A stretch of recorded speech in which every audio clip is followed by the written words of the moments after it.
Hello, ladies. Welcome back to HB Ministries, a place for you to believe, behold, and become all God has created you to be strong and brave in whatever season of life. And so I welcome you back to these devotional episodes. If you're new, we do daily devotions based on our calendar for the month. For the month of March, we're finishing up, but isn't that pretty? We're finishing up the month of March, and the whole theme for March was being stretched. From week 1, we learned how to quiet our voice, get ourselves in a place where we could discern God's voice. So happy that we studied those verses the 1st of March so we could get prepared for where we are at today. I believe the Lord was speaking to us then for where we are today. That's what I love about His Word. It's always preparing us for a season. The second week we went into talking about being stretched in regards to our gifts and our purpose. And in order to utilize our purpose, God's going to take us through situations that are going to stretch our faith. How interesting in the situation that we're in now. And we all know what that is in March 2020. I can't use the word because I'll be demonetized in my YouTube videos, but you know what I'm talking about.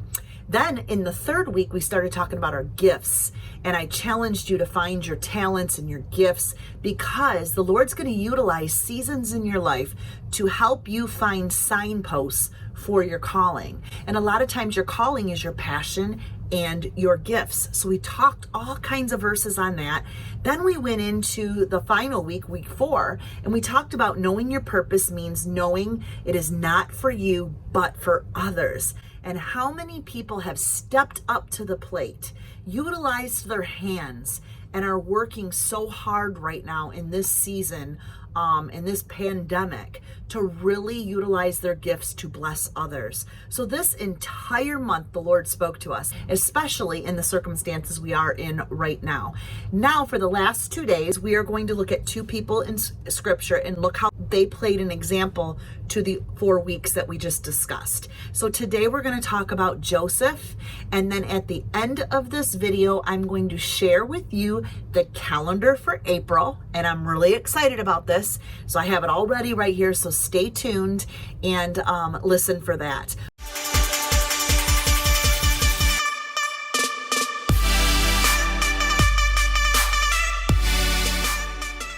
For right now, we're going to talk about Joseph. Our verses today were Genesis chapter 37, and then I had it down going through 39 through 48 is all about Joseph's life. And what I want you to recognize is that Joseph did all 4 things that we learned in the month of March. He is representing 8 vital lessons for us. So if you want to jot these down on a piece of paper and apply them to your own life, I highly recommend that. I jotted a couple notes, but the first thing I want you to recognize is that Joseph started with a dream. He had a dream. Now listen, we all begin with a dream. If you want to know more, especially in the season that we're home, about a dream God's placed in you or a vision He's placed into you and how to pursue that, check this link above. That is my class, and it's a 6-week series in training on how to find your vision. It is probably the most powerful class that I have ever taught. It's one that I do at a lot of women's events. As a matter of fact, right here in my file cabinet is the file on it, on how to dream big. This is my Dream Big conference. So when I do conferences at churches on dreaming, I don't utilize all of these. I pray and see what God wants maybe for that specific church. But I went ahead and put all of this together in a training. Don't miss that, because you will really learn how to focus in on your purpose and your dream, and then at the end, even know how to write your dreams and your visions out according to God's will. So very powerful. We studied the book of Habakkuk. But with that in mind, Joseph also began with a dream. God gave Joseph a dream. God has given you a dream. He has given you gifts and talents. We have learned all of that in the whole month of March. So if you think about it, way down deep in your heart, God gave you a big vision for his life and for his world on this side of heaven. Then as Joseph went on and said, well, God placed this in my heart, and he's, kind of figuring it out a little bit, he went through some hard times. Continued to trust God and not circumstances. So number one, he was given a dream. And number two, he trusted God and not circumstances.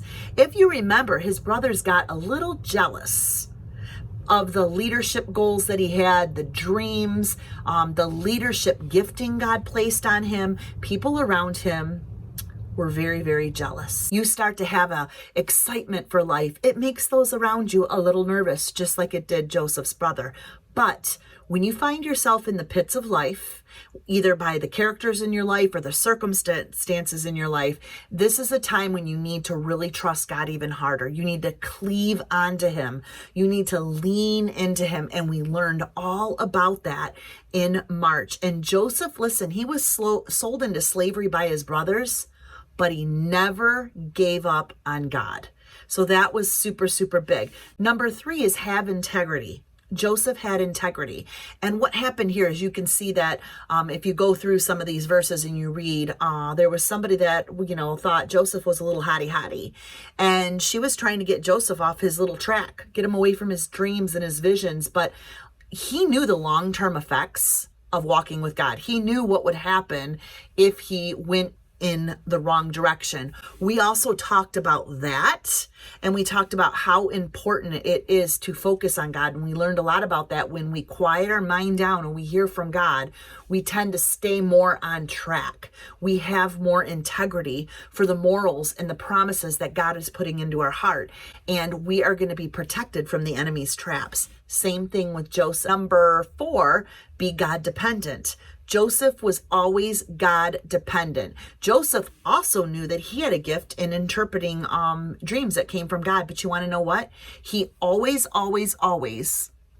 oops, sorry, my phone was glitching. He always gave credit and his focus back to God. And I think that's awesome. When we realize the gifts God's given us, the glory goes back to God. Remember, we talked about that, I think, in the third week. It's nothing we can take credit for. God's placed in each one of us a gift, and he wants us to be managers of that gift. And we also talked about that in week 3. This brings us to number 5, is managing success. And Joseph also did that. When God honors us with success and prosperity, we mustn't forget to first honor him and honor others with the gift God gave us. Again, God did not give us a gift or a purpose in life to just kind of build ourselves a platform and get all these likes and feel so self-gratitude all the time. It's about blessing others in this time. And a lot of times we go through hardship is to form us and to prune us to get us ready for serving him. And Joseph knew that. Joseph took everything into consideration and knew that God did all things for the good. Have humility. Joseph had humility. How many times in your own life has pride or something else been a stumbling block? Has a crisis of belief been a stumbling block? We are definitely in a crisis of belief situation right now. There are many right now that are getting up, and we begin to bring fear into our lives, anxiety into our lives, and panic into our lives. And at that point, we have to renew our mind, which we learned in this whole month. And we have to know that God has a reason. We have to really learn to trust him in the circumstances and fully be humble and just know that God has a huge plan. But listen, God cares about every single aspect in your life. If Joseph was thrown in a pit by his own brothers, he still trusted God in that pit. And listen, who lifted him up and put him in a major position? Just because we may be in a pit in this situation, you may be in a pit with your job, you may be in a pit financially, maybe God's utilizing this time for you to really clean out some drawers in your life, to really talk to him in the pit. And if you notice this, when we were learning about Joseph, he leaned into God more. He also fully forgave. Think about this. He learned to fully forgive all those around him, including his brothers who put him in the pit. And so he kept his heart free from bitterness, free from any deep-rooted resentment or anything from the past. Maybe this is allowing you to go back into some things, this season of being set apart. I believe even though we're set apart, we're being consecrated. We're being set apart to be made more holy in this time. But we often do not think about that because we associate negative things with negative outcomes. And a lot of times in the Bible, pits and negative things always ended up in true prosperity. And that's exactly where Joseph ended up in the end. He ended up with true prosperity through his entire journey. It wasn't about gaining material wealth. And sometimes we think, well, I lost my job and how am I going to get through this? That's not how God sees our life. That's not the way we're to live our life out, is our prosperity through our wealth and our money and everything. Yes, we need those resources, but when all is taken away, we're more apt to lean into a personal relationship with God, and that is true prosperity. So why did God allow the whole economy to be just stripped right now? I've been thinking about that, and we're so worried about the recession and how long it's going to take us to get back in track. And not once did we ever sit and go, wow, what a great opportunity to cultivate a personal relationship with God. And that in the end is going to be my true prosperity, no matter what. That cannot be taken from you. That cannot be taken from you. And when you realize that, whatever pit you're in, the Lord will completely lift you out. And that is a promise. These are 7 promises that were given to Joseph. So remember, Joseph was given a dream, and so are you. All of March is stretching us to understand that. The second thing is you got to trust God and not your circumstances. Whenever you're given a dream, or even when you get ready to go pursue it and find your purpose, at that point, you're going to be stretched. Your faith is going to be stretched. Your belief system is going to be stretched. And God allows that to happen to test you and to test your faith, because then you stand up stronger for Him when the storms get harder. He can utilize you. Your testimony is strong. And that's exactly how Joseph was. And he also had integrity. You know why? Because he stood on the word. He stood on the promises, and he knew about his relationship with the Lord. And so important not to forget that. Remember, the other thing is he was God dependent. He was God dependent. He knew God gave him a dream, but he knew his dreams came from God. So we can't be dependent and go, wow, my job, or I'm the boss of this, or I'm this, and then just give yourself all this glory. God's given you everything you have, from your job to every single cent you have, to the children in your life, to the wife if you have that. And you're probably, if you're sitting alone right now and you're thinking, well, I'm alone, I don't have any of that, God's given you something. And if you're in a place right now where you're still feeling critical about it, God's put you in that place to begin to manage your success and manage what is important. Sometimes until somebody really tells us, we don't manage anything around us. We just stay inside of a pity party. And maybe God's allowing you to see this so you can have a new vision of what success and prosperity looks like. And so I believe Joseph went through all of that. I believe he was sold into slavery by his brothers, went through tough circumstances. The family didn't stop him from his blessings. He still knew. His family coming against him didn't put him 10 steps further from God. He remembered who his blessings was, what his blessings were, and no matter what, how desperate his time was, he never took his eyes off God. Very, very important. He was humble every step of the way. He was humbled, even when he was in the pit with all those stumbling blocks around him. I find that amazing. And I love that he fully forgave. He forgave with no bitterness, no resentment to his family members. And do you know what this was getting ready to do? Set him up for huge leadership goals, huge things, advancements like crazy. And that's where Joseph was going to go. And before you knew it, everybody was going to turn around and follow him and look up to him. But didn't look like that when he was in the pit. It didn't look like that at all. But he stayed leaning on God, and he realized in the end his true prosperity. So hang on in this season. Continue to cultivate and pursue your relationship with God and watch what he does in the end. I promise you'll be stronger and you will be braver, just like Joseph.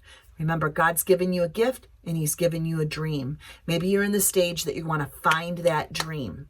Well, here's what I want to share with you. In the month of April, we are going to be taking a verse out of my run book. If you don't have a copy, that's okay. If you need a copy, you can still go to heatherbaxter.com and grab one. I will get it out to you ASAP. And what I'm doing is let me take this out of my planner.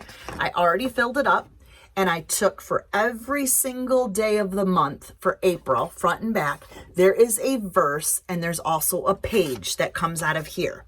And what we're going to do is we're going to talk about all in the month of April, how to run your race so you can believe harder, behold, and become all God's created you to be. So you can run your race with endurance, no matter what mile you're on.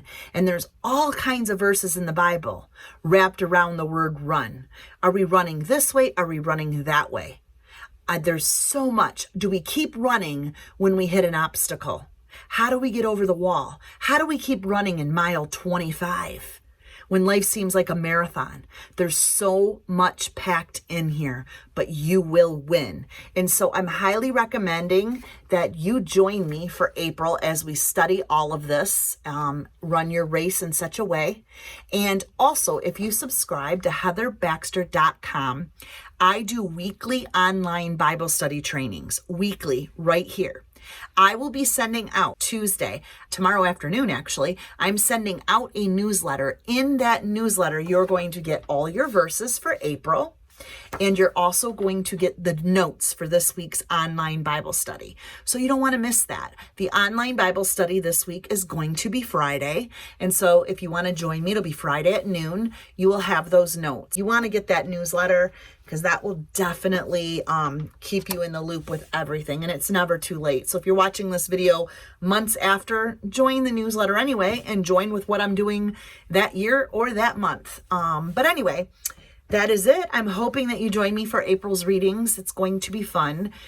And on a positive note, God is good. And he's going to take care of all of us. And the only way I'm getting through this season, because it is becoming like redundant and boring, and I just want to get back out and socializing and around my friends, I'm thankful for my community. I'm thankful that I have sisters that I can reach out to and pray and just communicate with one another. Don't be afraid to jump over to the HB Bible Study and resource page, leave a prayer request, or just talk, engage in what's going on, engage in the verse for that day. It's okay. I'd love to see us communicating more. And again, if you are needing any type of pastoral counseling at this time, if this is an extremely hard time for you, please do not be afraid to reach out to me at heatherbaxter.com. I have my pastoral coaching services, and I cut them in half. The prices are in half for a 1-hour session. And if you're needing that, I would love to minister to you. So I just wanted to put that out there. But you guys have a blessed day. I will be back on tomorrow and we will do our final day for April. Blessings, and I'll talk to you soon. Bye-bye.